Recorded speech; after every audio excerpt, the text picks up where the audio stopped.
Guys, welcome back. This is Lieutenant Gaming 57 in the second video of my series on all of the units in my accidentalized 1940 Pacific game. I'm gonna call it I'm just gonna call it Global 40 Ultra. So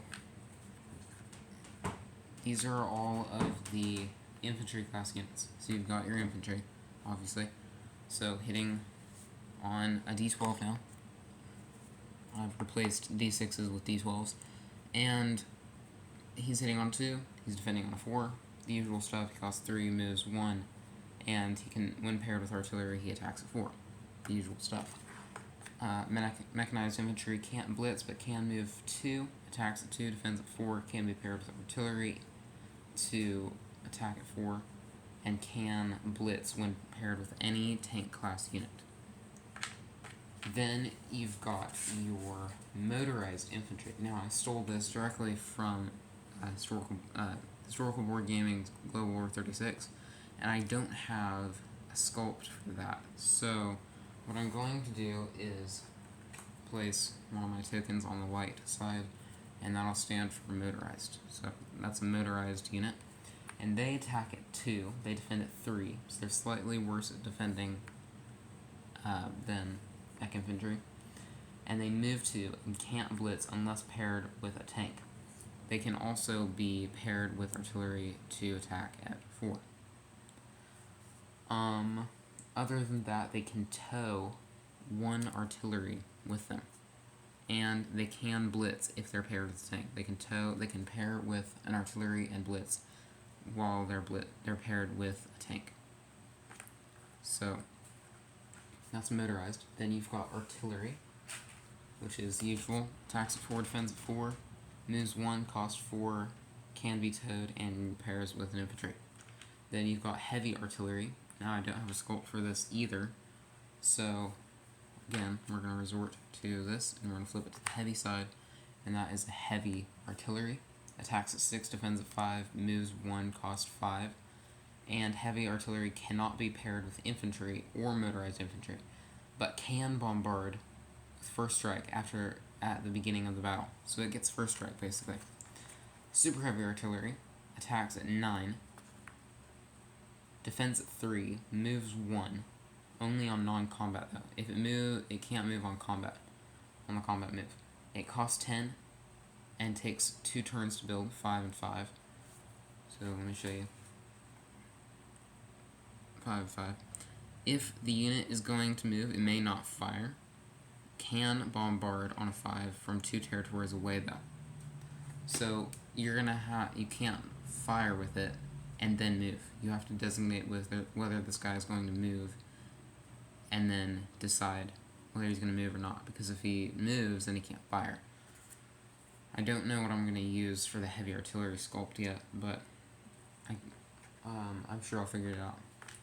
Then we've got commanders, admirals / generals.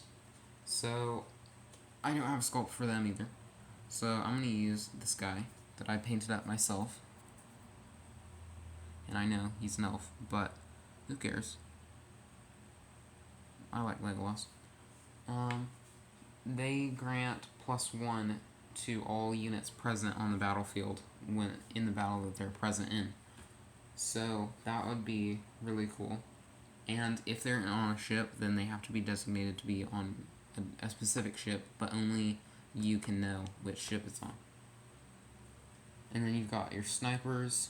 I covered all of those units in my other videos. Airborne infantry attacks at 3, defends at 4, moves 1, costs 4, but can be transported and dropped on enemy lines by a transport plane or strategic bomber. I don't know what I'm going to use for airborne troops yet, so I'm going to have to figure that one out too.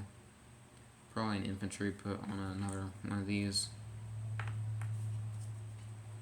And that's it for infantry class units, except for militia and marines. So here, take a look at marines, militia, And then the heroes are really, really cool. So they attack at +2. So heroes do not have to be infantry. Heroes can be any unit. They could be a tank, they could be a mechanized infantry, they could be a destroyer. They attack, they defend, and they attack and defend at +2, and they have a target select on 3 on both attack and defense. They cost $0. They move however many spaces the unit can move. Other, when there's a battle, roll d20 for each type of unit involved. So if you've got 10 infantry, then you roll 10 d20 for the infantry, and if you got 10 tanks and 10 infantry, then you roll 10 d20 for the infantry, and then 10 d20 for the tanks. So on a 20, the hero is made from one of the units of the type. If a hero dies, then he takes one unit down with him immediately.